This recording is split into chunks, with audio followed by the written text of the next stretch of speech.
반갑습니다. 구름책방의 김상우입니다. 오늘 영상에서도 여러분에게 새로운 책을 한 권 소개해 드리려고 하는데요. 오늘 소개해 드릴 책은 바로 이 책, 부족한 것이 없는 사람에게 왜 복음이 필요한가입니다.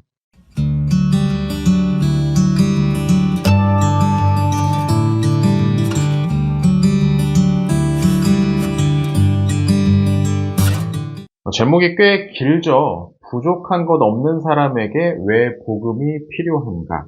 뭔가 이 제목부터 할 말이 많았나 봅니다.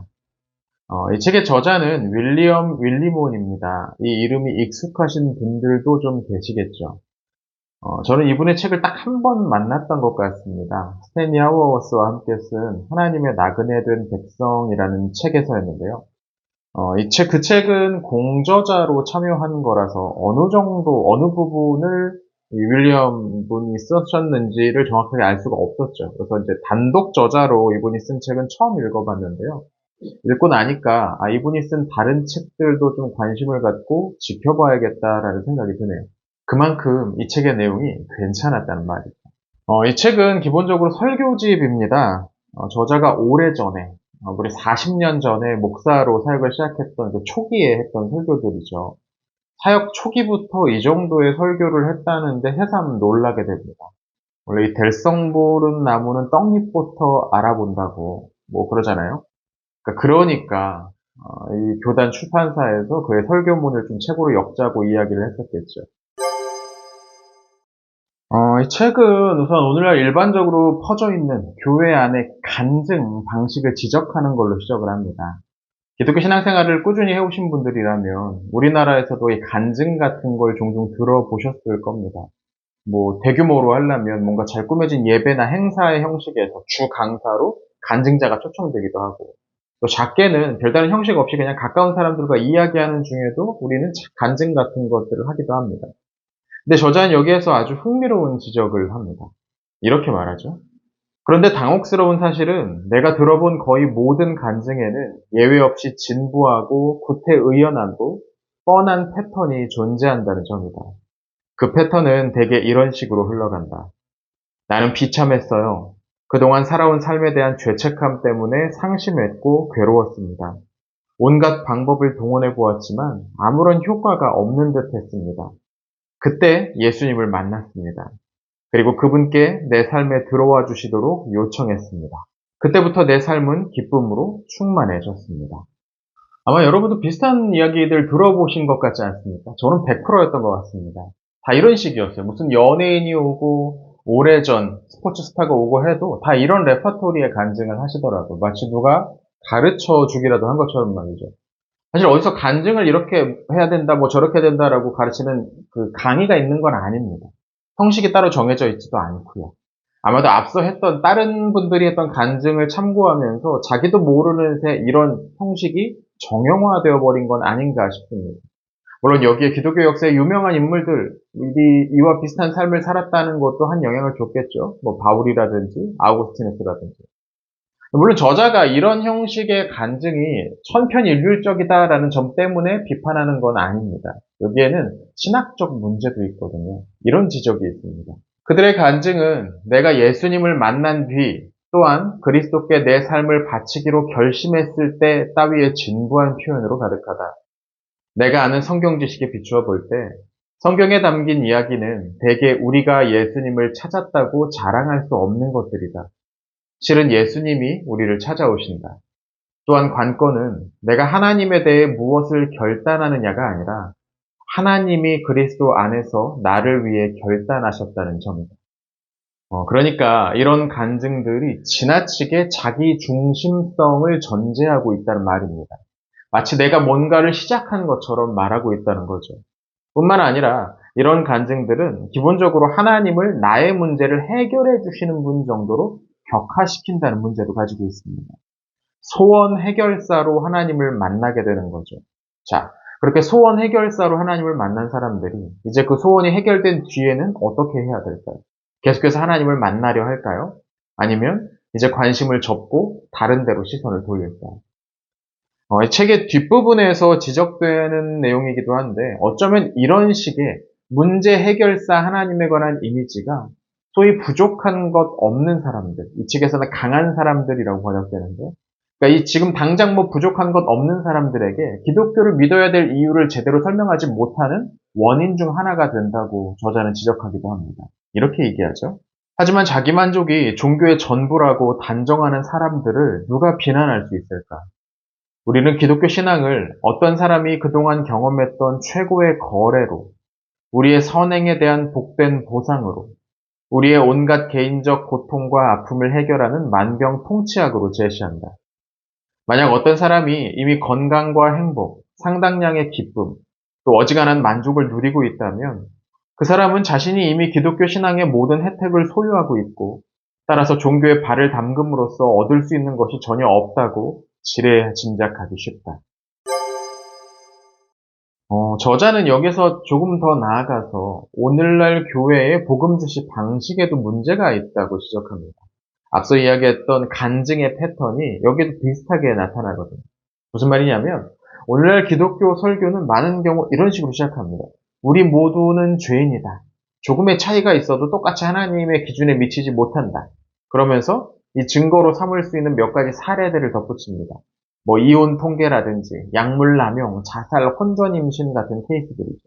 그리고 나 설교자가 이렇게 이어갑니다. 우리는 지금 이대로 하나님의 사랑을 받을 자격이 없다. 우리는 교만해서 하나님의 생각에는 관심이 없고 우리 마음대로 살려고 한다. 그래서 우리는 이런 문제 속에 빠져 있다는 겁니다. 여기서 사용되는 예나 본문이 조금 다를 수는 있지만 많은 설교가 이런 패턴을 가지고 있습니다. 죄를 지적을 하는 거죠. 당신은 이게 문제다, 저게 문제다.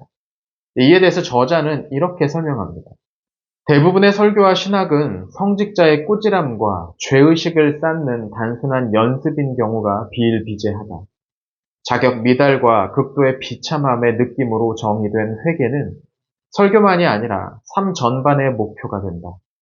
이는 강단을 내리치며 지옥불과 유황을 내뿜던 한 세대 전의 전통적 설교자들만이 아니라 예언자의 사회적 메시지를 전하던 전위적 자유주의자들에게도 해당한다. 옛 설교자들은 흡연과 음주, 욕설, 죄를 쫓곤 했다. 새로운 설교자들은 인종주의와 자본주의, 보수주의를 추적한다. 상당히 날카로운 통찰이죠.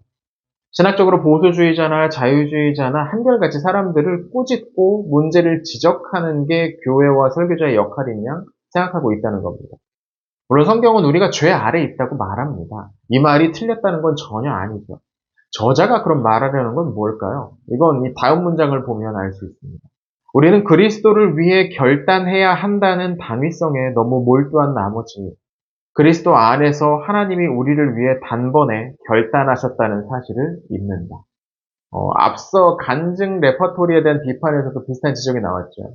내가 찾아야 하는 하나님, 내가 발견한 하나님에 대한 지나친 강조가 사실은 우리를 찾으시고 부르시는 하나님을 잊게 만든다는 점이었는데요. 마찬가지로 오늘날 설교의 과도한 회개의 집착은 우리의 회개가 마치 하나님의 용서를 이끌어내는 무슨 열쇠나 비결이라도 되는 것처럼 착각하게 만듭니다. 하나님의 용서는 우리의 회개가 아니라 예수 그리스도의 십자가를 근거로 또 그 십자가를 통해서 이루어지는 일이잖아요. 사실 신학적으로 엄밀히 말하면 회개란 하나님의 용서를 받은 사람, 구원을 받은 사람이 하는 겁니다. 근데 오늘날의 설교, 복음 제시 패턴에서는 이게 조금 일그러져 있습니다. 마치 상대를 가혹하게 후려쳐야만 그가 회개를 하고 은혜를 받을 수 있는 것처럼 말이죠. 그리고 저자는 이런 설교만을 반복하는 설교자들의 심리 아래 이런 생각이 있진 않나라고 이야기합니다. 이러한 설교 스타일은 많은 회 중에 만연해 있는 부모, 자녀 분위기와 잘 어울린다. 설교자는 강단에 올라가 버릇없는 자녀들을 꾸짖고 그들의 단점을 드러내고 그들의 문제점을 부각시킨다. 그에게는 질책하고 꾸짖을 권리가 있다. 그는 회 중에 최고 훈육자요, 부모 역할을 하는 자이기 때문이다. 여기도 상당히 날카로운 문장이죠. 무슨 말인지 금방 아실 겁니다. 교인들에게 끊임없이 회개를 요구하는 설교자들의 심리 속에는 자신이 부모와 같은 권위자로서 회중을 대하고 있다는 생각이 깔려 있다는 겁니다. 회중은 또 그 나름대로 권위에 의존하고자 하는 심리를 이 구도에 반영을 하는 거예요. 사실 오늘날 많은 사람들이 선택의 어려움을 느끼고 권위자들을 찾아다니잖아요. 심지어 그 권위자라는 게 어떤 보장도 없는 인터넷 블로그에 글 몇 줄이라고 하더라도 마치 엄청난 권위가 있는 것처럼 그걸 따라서 나서는 일이 허다합니다. 당장 맛집 찾아다니기 유행만 봐도 그렇잖아요. 문제는 이런 구도에서 회중은 영원히 미성숙한 사람들로 남게 된다는 겁니다. 언제까지나 목사의 꾸지람과 훈계를 들어야 되는, 그러면서 마치 매운 음식을 먹고서 기분이 풀리는 것처럼 자기 위안을 얻고 돌아가는 게 신앙생활의 전부가 되어버리는 거죠. 이 책의 4장의 제목은 기독교는 미숙한 자를 위한 것이 아니다입니다. 하지만 현재의 설교 패턴은 언제까지나 교인들을 미숙한 자로, 죄의식에 갇힌 채로 남겨두는 게 목표인 것처럼 보입니다. 물론 말은 성숙해져야 된다고 하지만, 말은 각종 훈련을 해야 된다고 하지만 말이죠. 저자가 이 책에서 이야기하는 건 강한 자를 위한 기독교입니다. 이거 오해하기가 쉬운데요, 이 표현은. 결코 이 말은 권력을 가지고 부자인 사람들에게 어울리는 기독교를 만들자라는 뜻이 아닙니다. 기독교가 언제나 뭔가 부족한 사람, 뭔가 필요한 사람에게만 어울리는 그런 메시지로 고착되어서는 안 된다는 겁니다. 물론 교회 안에는 그런 도움이 필요한 사람들이 있습니다. 정서적이고 물질적인 지원이 필요한 사람들에 대한 돌봄을 포기하자는 말도 아니죠.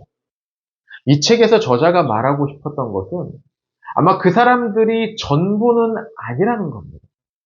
오로지 특정한 상황에 처한 사람들에게만 어울리는 메시지가 교회가 가지고 있는 전부라면 그 상황에 처해 있지 않은 사람들에게 기독교가 무엇으로 어필할 수 있을까요? 저자는 이렇게 이야기합니다. 강한 사람에게 주는 우리의 메시지가 외면당하는 데는 한 가지 이유가 있다. 그것은 우리가 그들이 범하지 않은 죄로 그들을 고발하고 그들이 걸리지 않은 질병의 치료법을 추천하고 그들이 느끼지 않는 고통에 필요한 위안을 주기 때문이다. 그들에게는 그들의 필요와 그들의 죄가 있다. 기독교가 단지 뭔가 부족하고 도움이 필요한 사람들, 단 하나의 메시지만 가지고 있다면 그건 확장성에서 큰 어려움을 겪게 될 겁니다. 뿐만 아니라 사실 복음에 대한 성경의 메시지도 매우 축소되어 버리겠죠. 마치 빨간 약 하나 가지고 모든 질병에 갖다가 바르려고 하는 어설픈 의사처럼 말이죠. 대표적으로 이 책에서 언급하는 부족한 것이 없는 자, 강한 자들에게 기독교는 제대로 된 설명을 해줄 수 없을 겁니다. 기껏 할 수 있는 표현이라는 건 이런 말 정도겠죠. 우리는 이 비슷한 말을 할 것이다. 당신은 성공했다고 생각하겠죠. 하지만 당신은 사실 비참한 곤경 속에 있고 오직 우리와 우리의 메시지만이 당신을 구할 수 있어요. 전통 기독교의 설교는 안정을 감지할 때마다 주먹을 날려 불안정을 만들어내려고 합니다. 앞서도 이야기했지만 저자는 강한 자에게는 강한 자의 필요와 죄가 있다고 말합니다. 강한 자라고 해서 여유로운 사람이라고 해서 필요한 게 없고 죄가 없다는 건 아니거든요. 하지만 그 종류가 다르다는 겁니다. 그럼 그들에게 있는 죄는 무엇일까요? 우리는 우리 가운데 있는 강한 이들에게 그들의 힘이 엉뚱하게 이용될 때 약점이 된다고 말해 주어야 한다. 가난한 자들의 빈곤은 비극이다. 부자들의 특정한 빈곤도 마찬가지다. 지식인은 결코 충분히 알 수 없다. 학자는 책을 출판하든 아니든 사라질 것이다.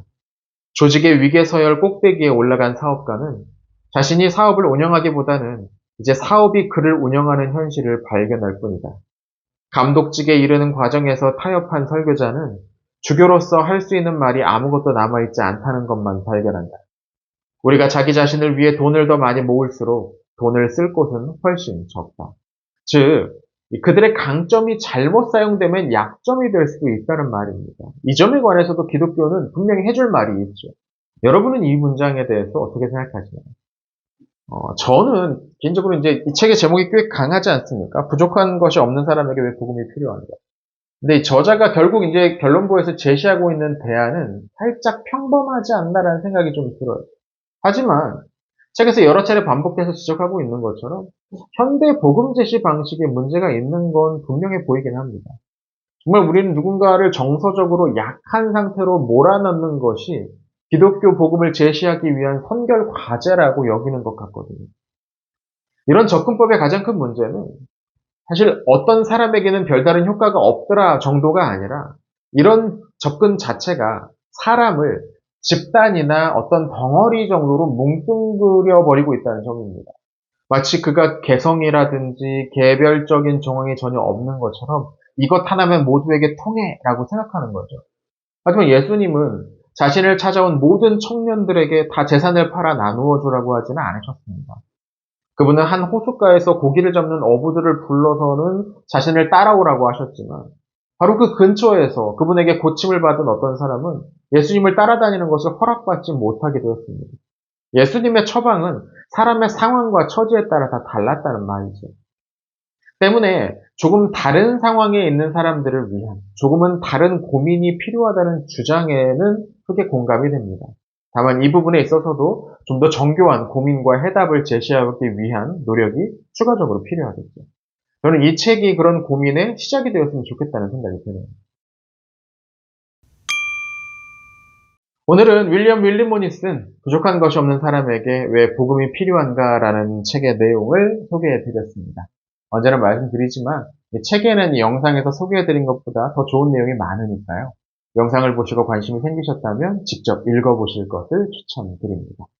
자, 그럼 오늘 영상은 여기에서 마치겠습니다. 구독과 좋아요, 좋은 댓글은 영상 제작에 큰 힘이 됩니다. 시청해 주셔서 감사합니다.